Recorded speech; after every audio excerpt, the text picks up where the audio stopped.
সাল্লামের ক্ষমতা কত বেশি ইন্তেকালের পরে সেটা আপনারা বুঝতে পারবেন। ইমাম রাজি রহমতুল্লাহ আলাইহির কথা যারা ওলামায়ে কেরাম তারা খুব ভালো করে জানেন। তো ইমাম রাজি রহমতুল্লাহ আলাইহি উনি যেখানে কোরআন হাদিসের খেদমত করতেছেন, শিক্ষকতা করেন, সেখানে ইমাম তাফতাজানি রহমতুল্লাহি আলাইহি ছাত্র ছিলেন। তো ওনাকে যখন, একটু মনোযোগ দিয়ে শোনেন, ওনাকে যখন সেখানে ভর্তি করানো হলো তখন বিশাল লম্বা ঘটনা, সময় সংক্ষিপ্ততার কারণে আমি সংক্ষেপে বলছি। 3 বছর অতিবাহিত হয়েছে। এখন ও কোনোদিন ইমাম তাফতাজানি রহমতুল্লাহ আলাইহি কোনোদিন একটা ক্লাসের একটা ফরা দিতে পারে নাই, একটা হাদিস মুখস্থ শোনাইতে পারে নাই। তখন ইমাম রাজি রহমতুল্লাহ আলাইহি তার অভিভাবককে ডাকলেন, বাবাকে ডাকলেন, বলতেছে এই সন্তানকে নিয়ে নেন, এই সন্তান দ্বারা কোনো পড়ালেখা হবে না, ওকে কোনো কৃষিকাজ অথবা অন্যান্য কোনো কাজের মধ্যে আপনি অথবা ব্যবসা বাণিজ্যের ক্ষেত্রে ওকে লাগিয়ে দেন, ওর মাধ্যমে পড়াশোনা হবে না। 3 বছর পর্যন্ত, একদিন পর্যন্ত পড়া দিতে পারে নাই। তো ইমাম তাফতাজানি রহমতুল্লাহ আলাইহি কান্নাকাটি করতে লাগলেন, বলতেছেন হুজুর, উস্তাদ, আপনি আমাকে আর একটা বছর সময় দেন। 3 বছর পর্যন্ত তোকে দিয়ে কিছুই হয় নাই, 1 বছরে কিচ্ছু হবে না, আপনারা নিয়ে যান। বলতেছে না, ইনশাল্লাহ আমার এই 1 বছরের মধ্যে আমার উন্নত হবে। তো উনি আপনার পড়তেছেন, 6 মাস 7 মাস চলে গেল।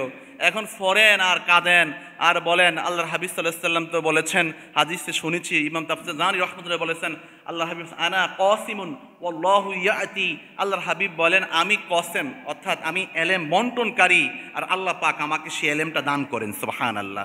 বলছেন ইয়া রাসূলুল্লাহ, আপনার পক্ষ থেকে আমাকে কিছু জ্ঞান দেন। এভাবে যেন কাঁদতে কাঁদতে উনি ঘুমিয়ে পড়লেন। এমন সময় উনি দরজার মধ্যে দেখতেছেন টোকা মারতেছেন। কি জন্য টোকা মারতেছে? বলতেছে তাফতাজানি দরজা খোলো, তাফতাজানি দরজা খোলো। যখন কয়েকবার বললেন তখন উনি বলতেছেন, কে ডিস্টার্ব করবা না, আমি আজকে 3 বছর 4 বছর অতিবাহিত হতে যাচ্ছে, আমি একটা দিন একটা হাদিসের দর্শ শোনাইতে পারি নাই, একটা হাদিস মুখস্থ শোনাইতে পারি নাই, আমাকে ডিস্টার্ব করবেন না। আমার আবার তাহাজ্জুদের নামাজ পড়তে হবে, ফজরের নামাজ পড়তে হবে, ফজর শেষে আবার পড়াশোনা শুরু করতে হবে।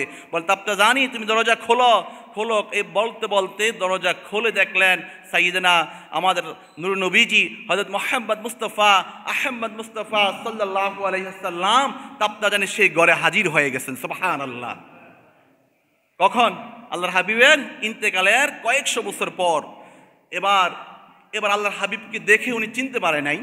বলতেছেন আপনি কে?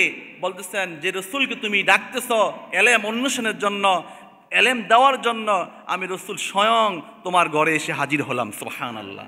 এবার বলে আসো তোমাকে একটু ঘুরিয়ে এলাকাটা দেখাই। আল্লাহর হাবিব তাকে এই বিভিন্ন এলাকায় নিয়ে গেলেন, আর সে পরিশেষে বললেন তুমি হাঁ করো।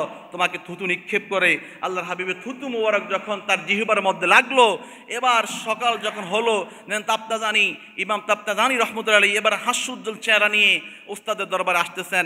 ইমাম রাজি বলেন, কিরে কোনোদিন 4 বছর হয়ে যাচ্ছে, পড়া পারস নাই, মনে ব্যবসার উদ্দেশ্যে চলে যাবি? কয় না, আমি আজকে সব পড়া পারবো। সুবহানাল্লাহ। কি আমি আজকে সব পড়া পারবো?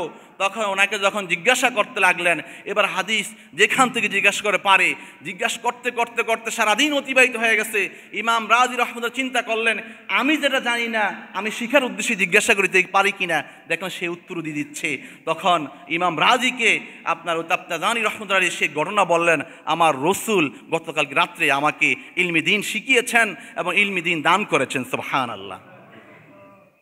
এই জন্য আপনি যখন পড়াশোনা করবেন, আপনার সন্তানকে পড়াবেন, তখন আল্লাহর হাবিবের মহাব্বত শিক্ষা দিবেন, ইলমে দ্বীন আল্লাহ রাসূলের পক্ষ থেকে, আল্লাহর পক্ষ থেকে আপনার সন্তানের অন্তরে চলে আসবে। আল্লাহ পাক আমাদেরকে আল্লাহর হাবিবের মহাব্বত অন্তরে রেখে কবরে যাওয়ার তৌফিক দিন। ওমা আলাইনা ইল্লাল বালাগ। আসসালামু আলাইকুম ওয়া রাহমাতুল্লাহি তাআলা ওয়া বারাকাতুহু। যারা পড়ে আসছেন